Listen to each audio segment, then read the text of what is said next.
एवढ्याने टाळ्या वाजवल्या बरं का. आनंद वाटला मला, एकदम आनंद वाटला. एवढ्याने टाळ्या वाजल्या. पण खरं सांगा बरं का, खोटं सांगू नका. तुम्ही मंडपात बसला जाता, एकदम खरं बोला बरं का. आता तुमच्या समोर पात्र नाही म्हणून तुम्ही टाळ्या वाजविल्या.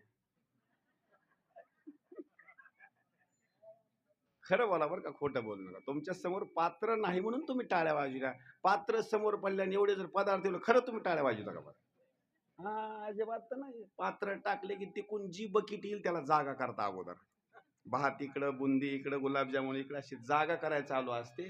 काही जणांना तर राग येतो, ह्यानं काय लावलं नेमकं, गप्प बसावं आता आणि पुंडली द्यावी आता आणि उगा आता कशाला हे करायचं. कोणी सुद्धा म्हणत नाही बरं का, कोणीच म्हणत नाही, अजिबात म्हणत नाही.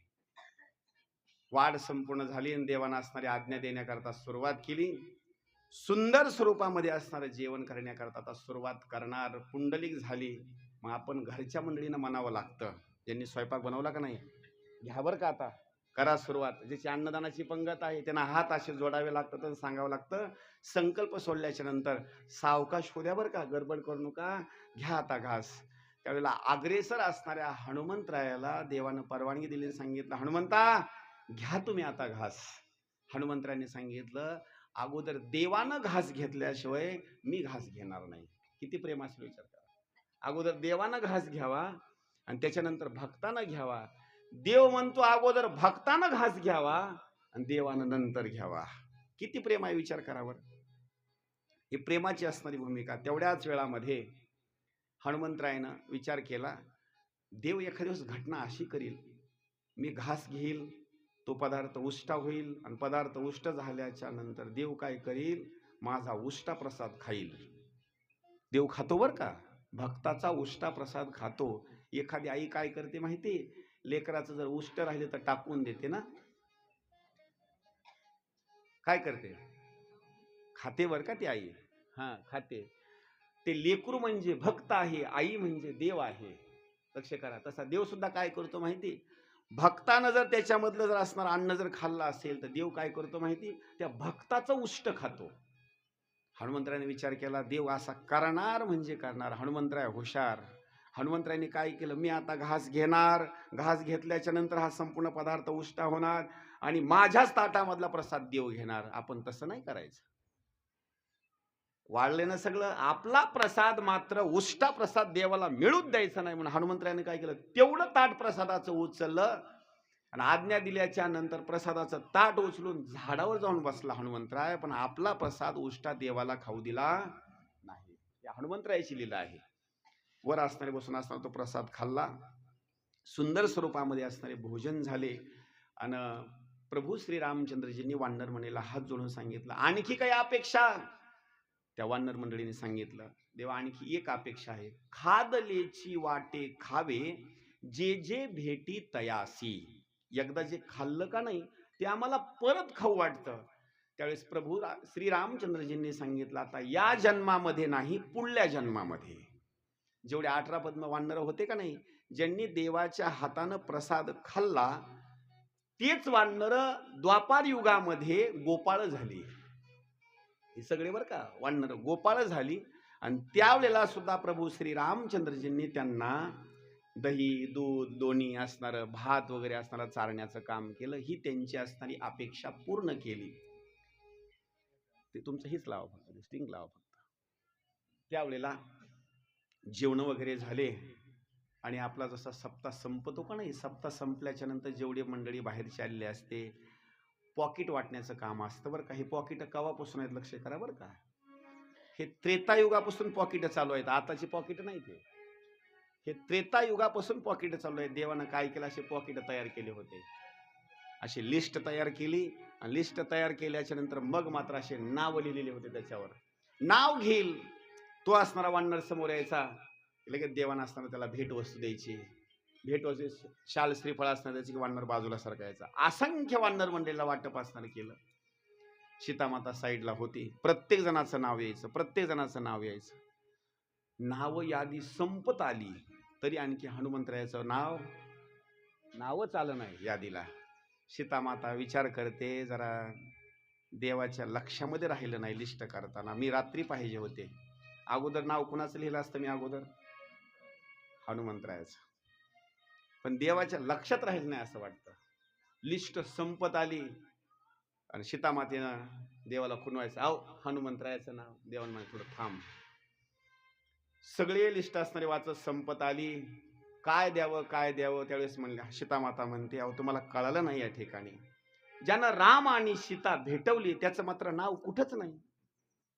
त्यावेळेस देवानं हसून सांगितलं, सीते मला माहिती नाही का, पण लिस्टला नाव लावून तरी काय करू, त्याच्या पुढे देण्याकरता माझ्याजवळ वस्तूच नाही. सीतामातेचा गैरसमज असा झाला, बहुतेक सोनं संपलं असेल वाटण्याकरता. कधी कधी होतं बरं का, पाकिटं संपून जातात, पैसे संपून जातात. आता काय वाटायचं, कारण मी भरपूर ठिकाणी फिरतो, मला अनुभव आलेला आहे ना तसा. सीतामातेचा असा अंदाज झाला, बहुतेक पैसे संपले, सोनं संपलं असं झालं असेल.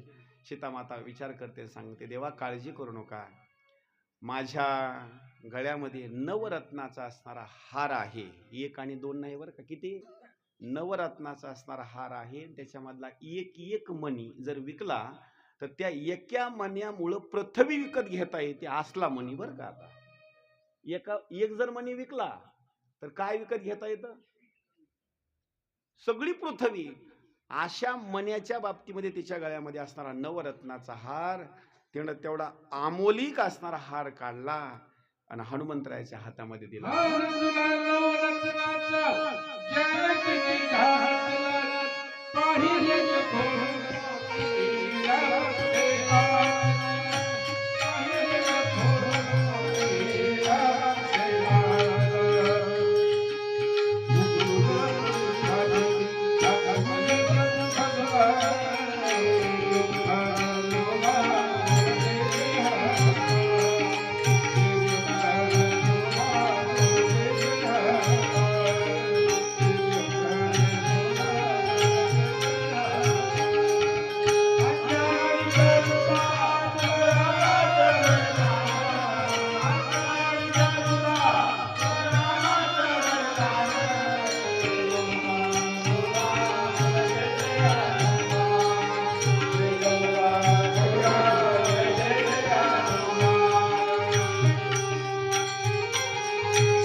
टाळ्या वाजव सगळ्या जण. हो, त्याला हात लावून नका, त्याला पहिलंच बरोबर होते. हा, हॅलो, हरी, बस, काही निवांत बसा. तेवढा असणारा हार असा गळ्यामध्ये टाकला. गळ्यामध्ये टाकल्याच्यानंतर हनुमंतरायाने तो हार घेतला. घेतल्याच्यानंतर उंच असणाऱ्या झाडावर गेले. त्यांना असं वाटलं काहीतरी आमोलिक असणारा हार आहे, याच्यामध्ये माझा राम आणि माझी असणारी सीतामाता असणार, म्हणजे असणार, ज्या अर्थी माझ्या आईनं असणारा हार दिलेला आहे. वर गेले, झाडावर जाऊन बसले. बसल्याच्या नंतर जसं आपल्याला बोर खायचं असल्याच्या नंतर आपण दातामध्ये टाकतो, त्याचे दोन भाग करतो. हनुमंतरायाने काय केलं, प्रत्येक असणारा मणी घेतला, दातात चावायचा. दातामध्ये चावून त्याचे असणारे दोन भाग असणारे करायचे. डाव्या हातामध्ये बघायचं, राम दिसतो का, असे बघायचे बरं का त्या मण्यामध्ये. असे त्यांना वाटायचं असेल कुठं तरी एखाद्या वेळेस. हा, जेव्हा जवळ न्यायचा काय म्हणले, एखाद्या वेळेस आपल्याला चष्मा लागला असेल, होतं ना. भरपूर चेकअप असं करण्याकरता डाव्या हातच्या याच्यामध्ये नाही, उजवा घेतला त्याच्या पद्मे नाही. त्यांना असं वाटलं एखादा असतो त्याच्यामध्ये नसेल. दुसरा घेतला, मणी फोडला की इकडे सीतामाता अशी काळीज व्हायचं. कशा करता, महिला म्हणजे सगळा जीव कशावर असतो, सोन्यावर बरं का, सोन्यावर. एखादा मणी फक्त पोतीमधला हरवावा, 4 दिवस भाकरी खात नाहीत बाया. आणि लासूर स्टेशनला बोरमाळा अशी गाठण्याकरता जावं, पाणी पिणार नाहीत, काही नाहीत, जे गाठणार असतो का नाही तिथंच बसतो नसत्यात. असं पाणी नाही इकडं, अशी मान सुद्धा नाही, अशी अजिबात नाही. मान असा मणीवर उचला की खाली, असं म्हणजे सगळा जीव असा त्या मण्यावर असतो बरं का. हो, स्वस्त आहे का ते का. हा, सीतामाता असे विचार करू लागले, एवढा पृथ्वी मोलाचा असणारा हार मी हातामध्ये दिला आणि हनुमंतराय दातामध्ये चावून बरं जवळ तरी कुठं ठेवतो तो. आता हनुमंतरायाचं उड्डाण तसंच, आणि मणी ज्याच्यामध्ये काही किंमतच नाही त्याची, ज्या मण्याची, त्या हनुमंतराने कसा जवळ ठेवायचा खाली, भिर असा फिरवून द्यायचा. सीतामातेला आनंदच वाटत असेल का नाही.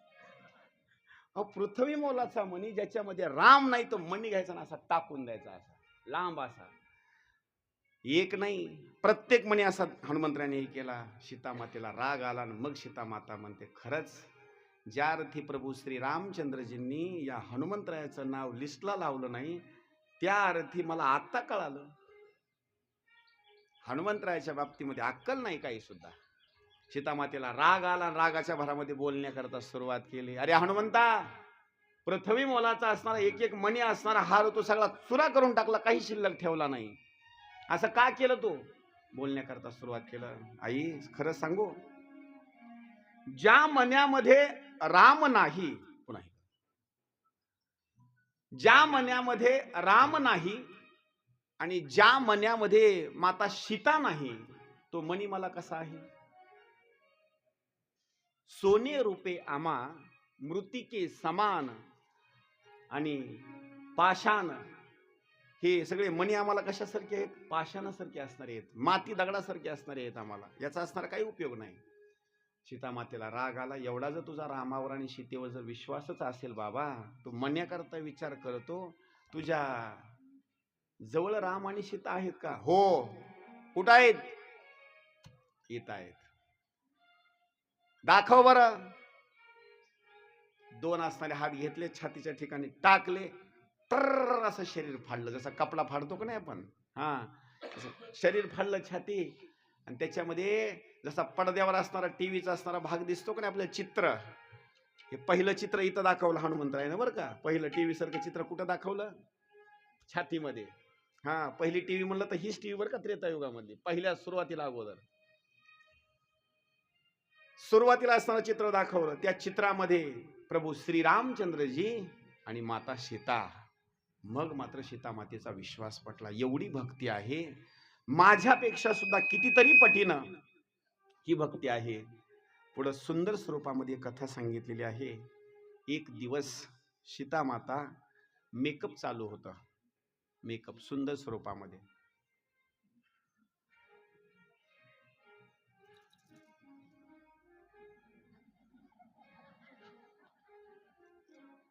हे आपलं चलते बरं का आता, मग सांगायला हे आता सध्या सुरू झालं. पहिलं वेगळं होतं, हे आता सुरू झालं. आता फिरायला जायचं म्हणलं की ते शहरला मी असंच बघावलं बरं का. ती लिपस्टिक आणि हे ते असं मेकअप लावायला चालू होता. असं हनुमंतरायाजवळ गेले आणि बघतात असं मेकअप बघत असताना काय केलं, सीतामातेनं असा भांग पाडला आणि त्या भांगामध्ये असा शेंदूर घेतला आणि शेंदूर घेतल्याच्या नंतर बरोबर इथं असा टाकला. हनुमंतरायाला कळालं, एक असणार कुंकू असेल, हळद असेल, हे लावणं एवढा अर्थ कळाला. पण हनुमंतरायाला एवढा प्रश्न असा पडला की ज्या अर्थी सीतामातेनं इथं असणाऱ्या भांगामध्ये कुंकू भरलं किंवा शेंदूर टाकला, असा का भरला याचा प्रश्नच कळना. त्यावेळेला जवळ गेले. आई माता, हे भांगामध्ये तुम्ही जे शेंदूर भरला याचं कारण काय सांगा. हनुमंतराय मला थोडासा वेळ नाही आता, तू पुन्हा प्रश्न. नाही मला अगोदर सांगा. त्यावेळेस सीतामातेनं हसून सांगितलं, अरे हनुमंता, इथं जर शेंदूर टाकला का नाही आणि इथं जर शेंदूर लावला तर आपल्या मालकाचं आयुष्य वाढतं. हे कुणा ऐकलं? कुणा ऐकलं? हे हनुमंतरायानं ऐकलं. ते म्हणले, इथं एवढ्या जागे जर शेंदूर भरला तर मालकाचं आयुष्य वाढतं. केवढ्या? एवढ्या जागेमध्ये. आणि सगळ्या अंगालाच लावल्यास. गेले बाहेर गेल्याच्या नंतर पोतच आणलं, पोतच पुन्हा सगळं शेंदूर जे घेतला का नाही सगळ्या सांगायला लावून बस.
हनुमंतरायांनी आपल्या संपूर्ण असणाऱ्या अंगाला असणारा शेंदूर लावला.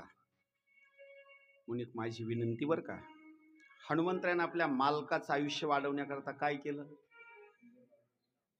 आपल्या सगळ्या अंगाला असणारा शेंदूर लावला. लक्षात का, आपल्या मालकाचं आयुष्य जर वाढवायचं असेल तर पहिल्या महिला मंडळी काय करायची माहिती का? रुपयाचा बंदा आहे का नाही, रुपयाचा बंदा, रुपयाचा बंदा अगोदर मेन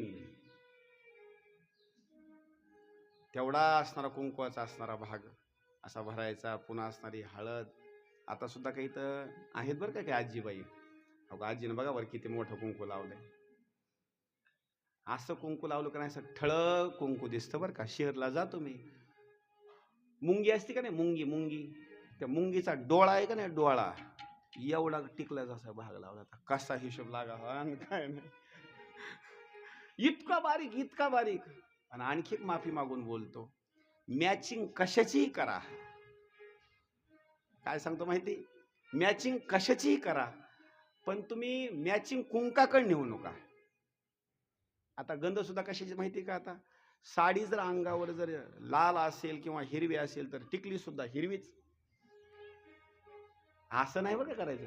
दुसरी तुम्ही मॅचिंग करू शकता, पण हळदी आणि कुंकवाची बरोबरी कशाला सुद्धा येणार नाही. तिच्या बरोबर तुम्ही मॅचिंगचा खेळ मात्र करू नका बरं का. कधीच करायचा नाही, अजिबात नाही. कुंकू म्हणजे कुंकूच आहे आणि ते हळद म्हणजे असणारी हळदच आहे. त्याची बरोबरी मात्र कुठल्याही अलंकाराला होणार नाही, कुठल्याच अलंकाराला होणार नाही. तुम्ही किती अलंकार घाला आणि त्या अलंकारानं जर बरोबर हळदी आणि कुंकवाची करायची जर ठरली ना तर कधी सुद्धा असणारी होणार नाही. म्हणून हनुमंतरायानं आपल्या असणाऱ्या अंगाला असणारा संपूर्ण असणारा शेंदूर असणारा लावून घेतला. पुढं वानर मंडळीला वाट लावण्याकरता सुरुवात केली. वानर मंडळी रडू लागले, देवा येतो बरं का, आता येतो. तेवढ्याच वेळेला हनुमंतरायाला सुद्धा जवळ बोलून घेतलं आणि सांगितलं, बाबा हनुमंता, आता तुला सुद्धा एक मला काम सांगायचं बरं का. तू सुद्धा आता इथं थांबू नको, स्त्री राज्यामध्ये निघून जा. स्त्री राज्य म्हणजे कोणतं? हीच लंका बरं का. त्याच्या असणाऱ्या भोवती जाऊन असणार तो थांबायचं. नवनाथ नावाच्या ग्रंथामध्ये त्याचं वर्णन केलेलं आहे. स्त्री राज्याच्या ठिकाणी असणार थांबायचं. गेले पुढं चालून असणारा एक भाग असा सांगितलेला आहे. लवकुशाचा जन्म झाला. अश्वमेध नावाचा यज्ञ करण्याकरता सुरुवात केली. प्रभू श्री रामचंद्रजींनी घोडा सोडला. तो घोडा असणारा लवकुशानं असणारा पकडला. लवकुशासोबत युद्ध खेळण्याकरता हनुमंतराय गेले. हनुमंतरायाला सुद्धा लवकुशानं असणारं बांधून टाकलं. म्हणजे हनुमंतरायाला सुद्धा गर्व होता. हनुमंतरायानं ओळखलं, हे मुलं साधारण नाही, ती प्रभू श्री रामचंद्रजीचे मुलं आहेत. पुढं हनुमंतरायाच्या बाबतीमध्ये सुंदर असणारा भाग सांगितलेला आहे. ज्या वेळेला ही कथा सांगता करण्याची असणारी भूमिका आली, प्रभू श्री रामचंद्रजीला वैकुंठ धामाला जायचं होतं, त्यावेळेला हनुमंतराय जवळ गेले आणि देवाला वरदानाच्या स्वरूपामध्ये मागण्याकरता सुरुवात केली. देव म्हणतात, हनुमंता तू काही माग, मी तुला देण्याकरता तयार आहे, काही मागतो. त्यावेळेला हनुमंतरायानं मागत असताना काय मागितलं ते ऐका. हनुमंतरायाने सांगितलं, देवा माझी एकच असणारी विनंती आहे, मला जर तुम्हाला काही द्यायचं असेल तर ज्या ज्या ठिकाणी असणारी रामकथा आहे, ज्या ज्या ठिकाणी तुमचं भजन चालू आहे, तर मी जिवंत असावा, मी चिरंजीव असावा. नवे नवे जोपर्यंत पृथ्वी तलावर रामाचं चरित्र आहे, रामाचं चरित्र चालू आहे, सगळ्यात अगोदर जर तिथं कोण असेल उपस्थित तर मी तिथं सगळ्यात अगोदर असणार उपस्थित असावा. खरं सांगू, इथं रामाचं चरित्र आपलं चालू आहेच. भजन सुरुवात करण्याच्या अगोदर आपण प्रभू श्री रामचंद्रजीचं भजन सुरुवात करतो. सगळ्यात अगोदर जर कथा ऐकण्याकरता जर कोणी येत असतील, आपलं तर हे मंदिरच आहे, पण मंदिर असून सुद्धा हनुमंतराय सगळ्यात अगोदर कथा ऐकण्याकरता येतात, सगळ्यात अगोदर. आणि आरती झाल्याच्या नंतर सगळ्यात शेवटी जर कोण जात असतील तर कोण? आपलं तसं नाही बरं का. सगळ्यात उशिरा आपण येतो, सगळ्यात अगोदर घराकडे निघून जातो. हनुमंतरायाचं तसं नाही. या त्रेतायुगाच्या नंतर हनुमंतरायाचा अवतार द्वापार युगामध्ये आहे. राजसूय नावाचा यज्ञ केला आणि त्या यज्ञामध्ये भीम काय म्हणायचा वाढत असताना, भाऊ स्टिंट लावा, दुसरं बाजू. हा, ज्या वेळेला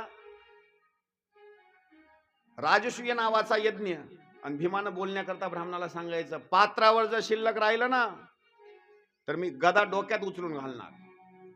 कृष्णानं जवळ बोलून घेतलं भीमाला आणि सांगितलं, भीमा एक काम कर, गंधमादन पर्वतावर गंधमादन नावाचे असणारे ऋषी त्यांना बोलून घेऊन ये. निघाली.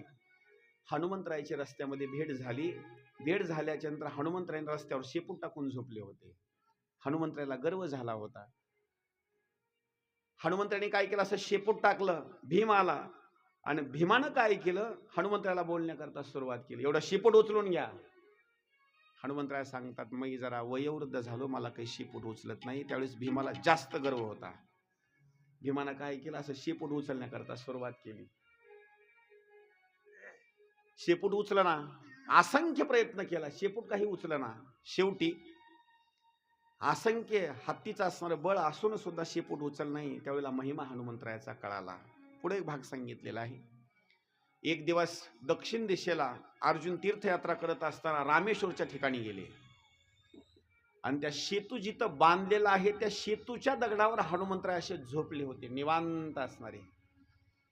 सगळा सेतू बघितला अर्जुनानं.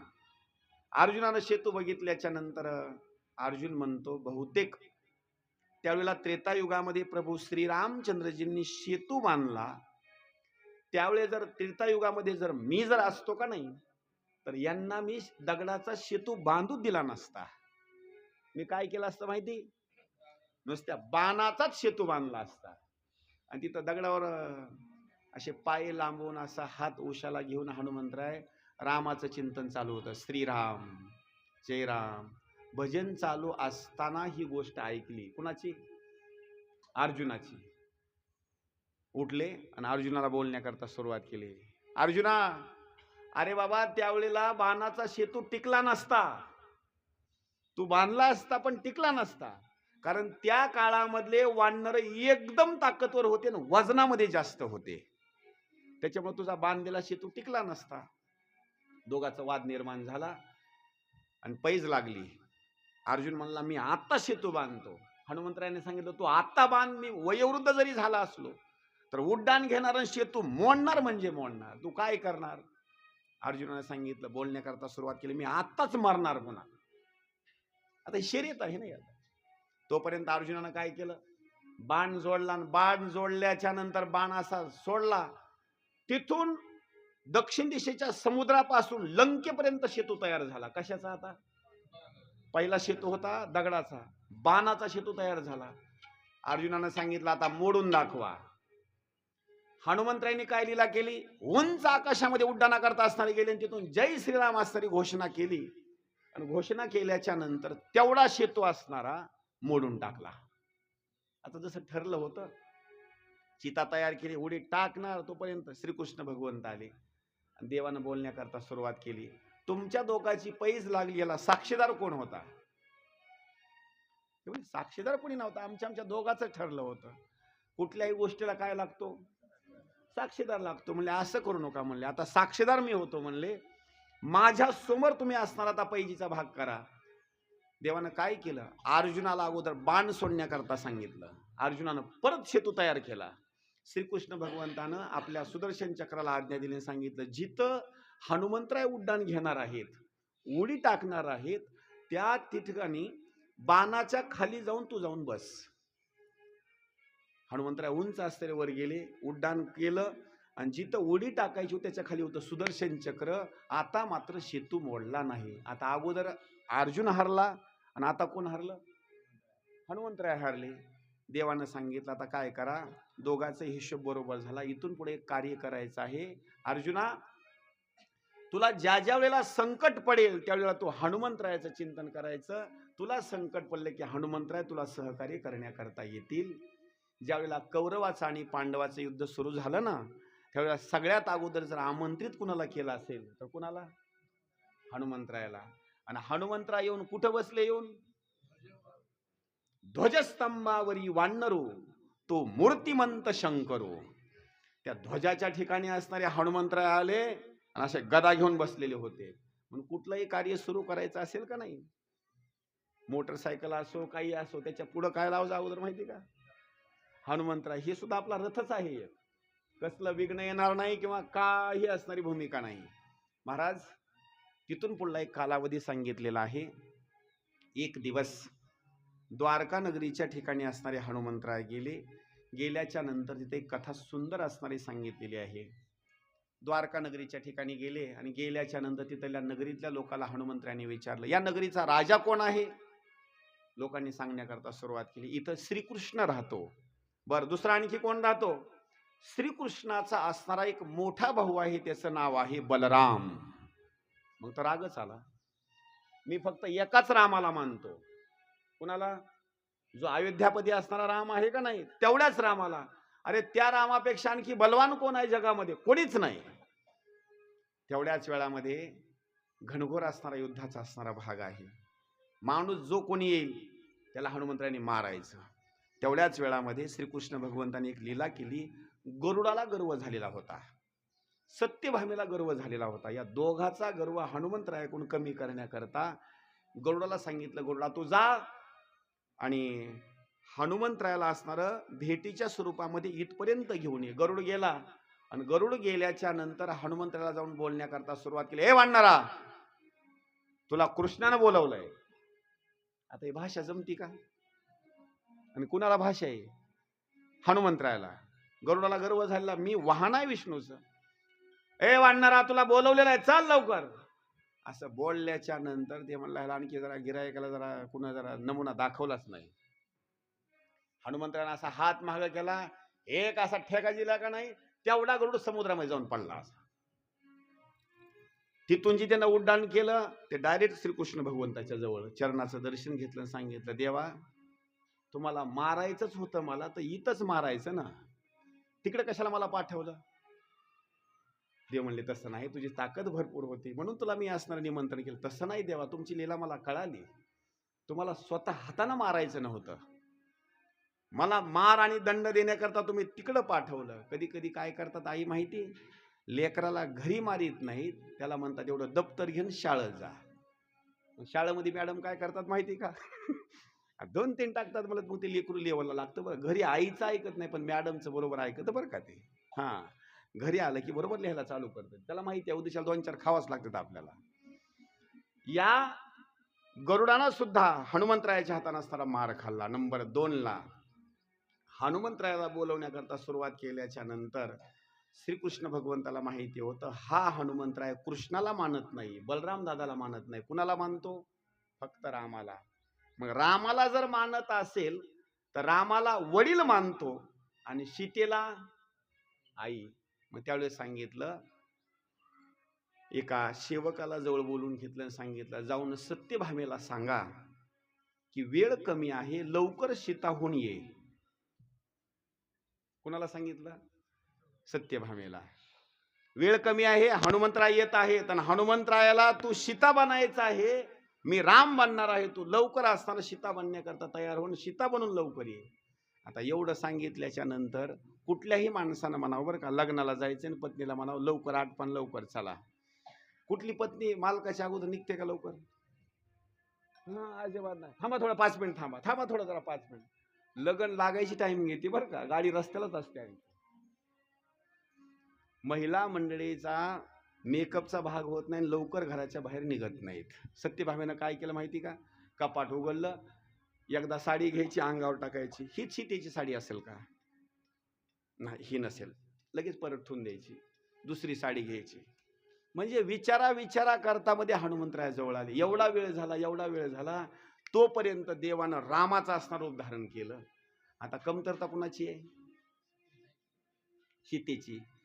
हाका मारून परेशान देव झाले, पण सीताच्या स्वरूपामध्ये सत्यभामा मात्र आली नाही. शेवटी सत्यभामानं हात जोडले, देवा मला काही सीता बनता येत नाही. त्यावेळेला निरोप कोणाकडे गेला माहिती? रुक्मिणीकडे. रुक्मिणीकडे निरोप गेल्या बरोबर रुक्मिणीनं काय केलं? मेकअप अजिबात केलं नाही, फक्त आपला पदर असा साईडला खवलेला होता तेवढा पदर काढला आणि डोक्यावर असा घेतल्याबरोबर सीताच झाली. रुक्मिणीला उगाच स्थान अग्रेसर नाही बरं का, रुक्मिणीला अग्रेसर स्थान उगाच नाही. रुक्मिणी असणारी ही एक महान स्वरूपामध्ये असणारी आहे. त्यावेळेला सुंदर स्वरूपामध्ये वर्णन केलेलं आहे. एक हनुमंतरायाची असणारी एक लीला आहे. भेट दिली आणि भेट दिल्याच्या नंतर कधी कधी देवानं काय करायचं, रामाच्या स्वरूपामध्ये दर्शन द्यायचं आणि दर्शन दिल्याच्या नंतर ते रूप नष्ट करायचं आणि कृष्णाचं रूप दाखवायचं. लक्ष करा बरं का देवाची लीला कशी आहे. रामाचं रूप नष्ट करायचं आणि कृष्णाच्या रूपामध्ये दर्शन द्यायचं, कृष्णाचं रूप नष्ट करायचं, रामाचं दर्शन द्यायचं. हनुमंतरायाच्या लक्षामध्ये आलं, त्रेतायुगामध्ये जो राम होता तोच आता कृष्ण आहे. गोष्ट लक्षात आली आणि पुन्हा कृष्णाला सुद्धा राम मानण्याकरता सुरुवात केली. तोच अवतार पुढे सांगितलेला आहे. कृष्णाचा अवतार आणि पंढरीश परमात्म्याचा अवतार दोन नाहीत, एकच अवतार आहे. कृष्णाच्या नंतर अवताराच्या बाबतीमध्ये वर्णन केलेलं आहे पंढरीश परमात्म्याचं. हनुमंतराय हे चिरंजीव आहेत, त्यांना मात्र मरण नाही. आज सुद्धा हनुमंतराय जर कुठं असतील तर सांगू, आज प्रत्येक जणाच्या गावामध्ये हनुमंतराय आहेत. प्रत्येक जणाच्या गावामध्ये हनुमंतराय आहेत. लक्ष करा, ज्या गावामध्ये हनुमंतराय नाहीत ते गाव नाही. बरोबर आहे का नाही? ज्या हनुमंतराय गावामध्ये नाहीत ते गावच नाही. पुढे सांगू, हनुमंतराय प्रत्येक जणाच्या हृदयामध्ये आहेत. आणि आज हनुमंतराय जर कुठं असतील तर जिथं जिथं रामकथा चालू आहे, रामाचं भजन चालू आहे, तिथे येऊन असणारे ऐकण्याकरता बसतात. आणि दुसरंच आणखी हनुमंतरायाचं चरित्र सांगायचं म्हटलं तर आज काकड आरतीमध्ये एक प्रमाण येतं, गरुड हनुमंत पुढे पाहाती वाट, स्वर्गीचे सुरवर घेऊन आले बोभाट. आता कुठं आहेत हनुमंतराय? आता हनुमंतराय कुठं आहेत? पंढरपुरामध्ये बरं का. गरुड हनुमंत पुढे पाहाती वाट. आपण ज्यावेळेस पुंडलिक रायाचं दर्शन घेऊन वरी येतो का नाही, वरी आल्याच्या नंतर उजव्या साईडला, त्या चौकाच्या साईडला बरं का, उजव्या साईडला तिथं हनुमंतरायाचं मंदिर आहे. आणि त्या हनुमंतरायाच्या मंदिराच्या समोर नंदी आहे. गरुड आतमध्ये, गरुड हनुमंत पुढे पाहाती वाट, स्वर्गीचे सुरवर घेऊन आले बोभाट. म्हणजे हनुमंतरायाच्या बाबतीमध्ये वैकुंठ गमनाचा असणारा भाग नाही. किती जरी हनुमंतरायाची कथा सांगायची म्हटलं तर ती कथा कमीच आहे. पण मी मात्र या ठिकाणी अल्पबुद्धीचा असणारा व्यक्ती आहे. जेवढं मला चरित्र सांगता आलं तेवढं चरित्र 7 दिवसाच्या स्वरूपामध्ये मी सांगण्याची असणारी भूमिका केली. विशेष स्वरूपामध्ये सांगतो एक आनंदाची गोष्ट. हनुमंतरायाची कथा जर सगळ्यात अगोदर जर मी कुठं केली असेल, सगळ्यात अगोदर, तर तुम्ही म्हणाल कुठल्या तरी दुसऱ्या गावाचं नाव सांगतील. आता सगळ्यात अगोदर जर मी कथा कुठं केली असेल तर खरं सांगू कुठं? हे गावाचं नाव आहे. म्हणजे आपल्या गावामध्ये पहिली असणारी ही कथा झालेली आहे. आता या कथेला इथून पुढे मार्केट येणार बरं का. आता या कथेला आता इथून